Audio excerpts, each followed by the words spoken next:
को जय जोहर, जय आदिवासी। मैं नारा लगाऊंगा, सरकार देश की चालक है, आपको बोलना है आदिवासी देश का मालक है। सरकार देश की चालक है, सरकार देश की चालक है। मैं बोलूंगा बच्चे बच्चे को सिखाना है, आपको बोलना है आदिवासी को बचाना है। बच्चे बच्चे को सिखाना है, बच्चे बच्चे को सिखाना है। जोहार साथियों, मध्य प्रदेश की इस आदिवासी पूर्वजों की मूल भूमि, भारत के मूल मालिक हमारे तमाम आदिवासी क्रांतिकारियों योद्धाओं की, शहीद महामानवों की जो मूल भूमि है, इस भूमि को नमन करते हुए मैं अपने विचार रखूंगा। साथियों, हम लोग सामाजिक वेदना, सामाजिक दर्द, सामाजिक संवेदना व्यक्त करने के लिए वहां खातेगांव में एकत्रित हुए हैं। मैं सेंधवा विधानसभा क्षेत्र, जिला बड़वानी सतपुरा क्षेत्र से आया हूं। हमारे विधायक महोदय आदरणीय मोंटू सोलंकी के नेतृत्व में हम लोग शायद ही इस कार्यक्रम में सबसे ज्यादा 80 से 90 गाड़ी लेके आए हम लोग। तो साथियों, हमको इस पूरे देशव्यापी साजिश को समझना पड़ेगा कि ये जो जमीन लूटी जा रही है, ये जो जमीन लूटी जा रही है, इसके पीछे के मुख्य कारण और कारक कौन है। जब तक हम इसकी तह तक नहीं जाएंगे, इसका अध्ययन नहीं करेंगे, हमको ये लुटेरी व्यवस्था और नीतियां पता नहीं चलेगी। साथियों, वन अधिनियम बना 1927 में। सबसे पहले इन्होंने फॉरेस्ट को जो पॉलिसी बनाने के लिए बर्मा का एक अधिकारी था, 1864 में अंग्रेजों ने लाया, उसको फॉरेस्ट की पॉलिसी बनवाई। वन अधिनियम बना 1927। उसके बाद में जो है नेशनल फॉरेस्ट पॉलिसी बनी 1980 की। उसमें यह लिखा हुआ था कि वनों का विकास और आदिवासियों का विकास जो है समांतर होगा। यानी कि वनों के, आदिवासियों के बिना वनों की परिभाषा नहीं और वनों के बिना आदिवासियों की परिभाषा नहीं। ये नेशनल फॉरेस्ट पॉलिसी 1980 में लिखा हुआ है। फिर इन्होंने एक साजिश लाई। क्या किया इन्होंने? फिर 2005 के पहले संसद के लगभग 150 सांसदों ने सामाजिक जन संगठनों के साथ में पूरे भारत में एक सर्वे किया कि आदिवासी वन भूमि से वंचित है, इनको वनों का हक मिलना चाहिए। लगभग संसद के 150 प्लस सांसदों और जन संगठनों ने इसका सर्वे गवर्नमेंट को दिया।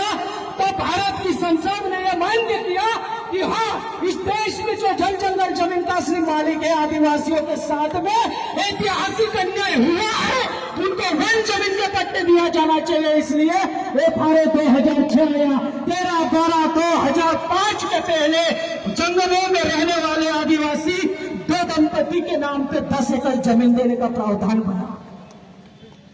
ये 5th शेड्यूल एरिया में संशोधन किया गया। जब हम लोगों ने 5वीं और 6वीं अनुसूची जो हमारे पूर्वजों द्वारा अंग्रेजों से लड़ झगड़ के जो रिजर्व करवाई गई टेरिटोरी थी, हमारा स्वशासन स्वायत्त वाला क्षेत्र था, वो स्वशासन और स्वायत्त मांगा, तो इन्होंने उसमें संशोधन करके छोटे छोटे कानून हमको दिए। 2006 का कानून आया।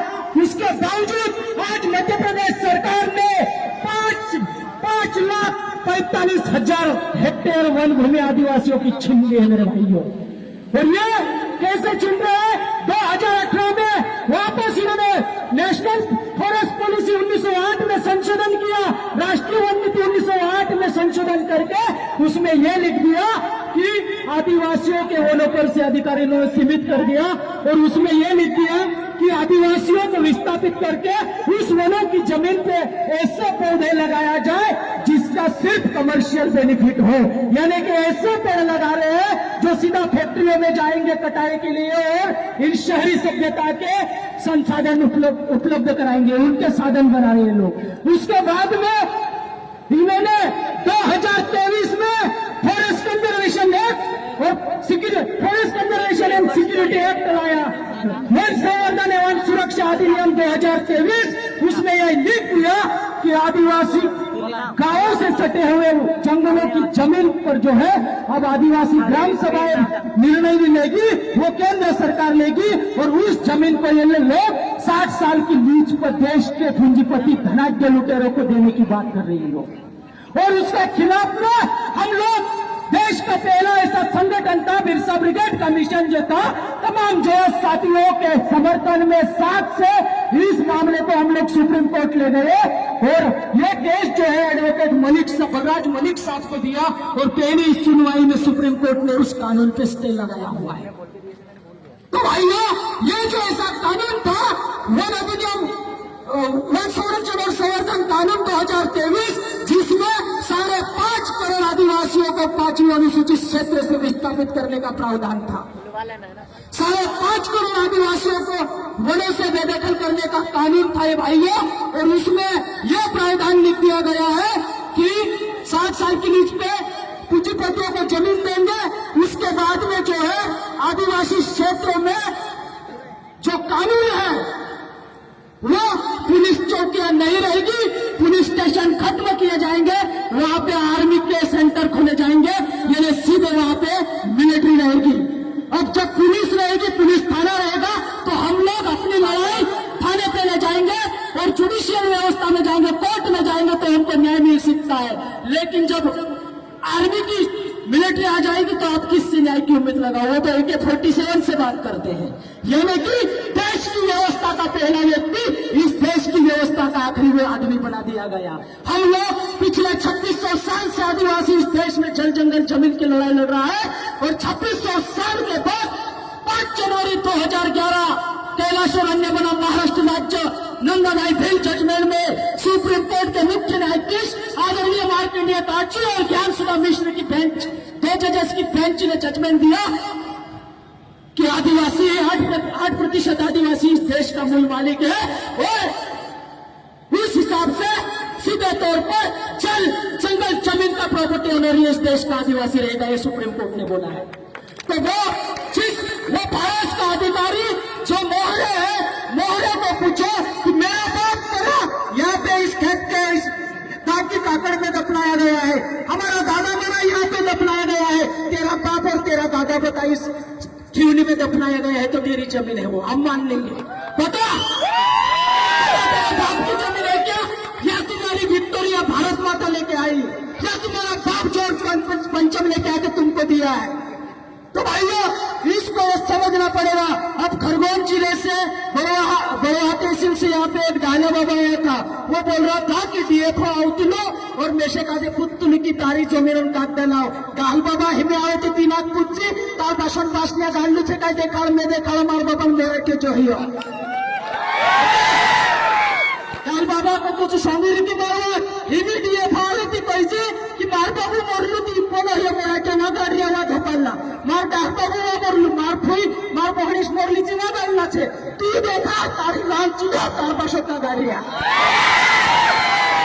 अगर तार डाक्टर मोराच्या देखाड़ दे मुसान देखाड़ दे ती आदिवासी खिवणी गाव खाली कर देशे अगर मी देखाड़ शक्यो 6 मोहनांचे ने तोंडखान बोधने नोकरी करने वाला नोकर मालक काजे शिकांडे बाजरी जमीन कुणीन छे ता बास काय होय इंग्लैंड गथोडी नाव दुकाय यो सवाल खड़ा करना पड़શે गाल बाबा तारेंचा भी आम आवशु जी कानूनी लड़ाई छे और उसका पेचीदा सिस्टम बनाई देना भाषा इलाका जे तरीका से लड़ना पड़શે सब जयस साथियों, सब जयस के क्रांतिकारी साथी है, तमाम सामाजिक संगठन के युवाओं से बोलता है कि हमको एक होना है, नेक होना है, पूर्वजों के सिद्धांतों पे चलना है।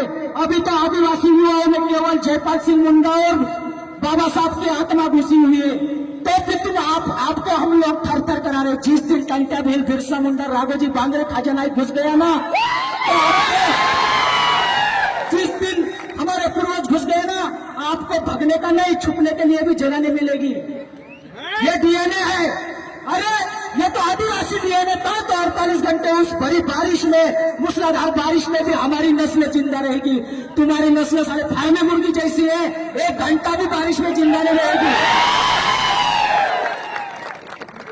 ऐसे कमजोर DNA के लोग ने, हम लड़ाकू DNA वाले लोग हैं। हमारी जो लड़ाई है, हमारी जो हमारे जीवन अस्तित्व की लड़ाई है। इसलिए साथियों, बिरसा मुंडा ने अपने आंदोलन उलगुलान के आंदोलन के साथियों को बोला था कि हमारा जो संघर्ष है वो मूलतः हमारा जीवन अस्तित्व का संघर्ष है। इसलिए हमारा संगठित रहना, हमारा सुरक्षित रहना, हमारा बचना, यह हमारी प्रथम सामाजिक आवश्यकता है। एक छात्र है, कोई गुटबाजी नहीं, समाज सबसे पहले है। समाज का दुख दर्द है तो समाज के साथ में खड़ा हो।